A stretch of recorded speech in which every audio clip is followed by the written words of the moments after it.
How to uninstall 2345 Security Guard on Windows. Here's a batch script that can be used to uninstall 2345 Security Guard on Windows. At echo off echo uninstalling 2345 Security Guard. REM check if the program is installed. wmic product where name like 2345% security %guard call uninstall / nointeractive echo 2345 Security Guard has been uninstalled. Here's what the script does. 1.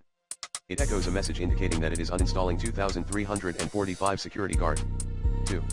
It uses the wmic command to search for any installed programs with the name containing 2345 Security Guard and calls the uninstall method to remove them silently without any user interaction. 3. It displays a message indicating that the program has been uninstalled. To use the script, you can save it to a file with a .bat extension, e.g. uninstall_2345_security_guard.bat, and double-click on the file to run it. Note that the script requires administrative privileges to uninstall the program, so make sure to run it as an administrator. For starters, use the recommended Uninstall Tool Pro in this video guide.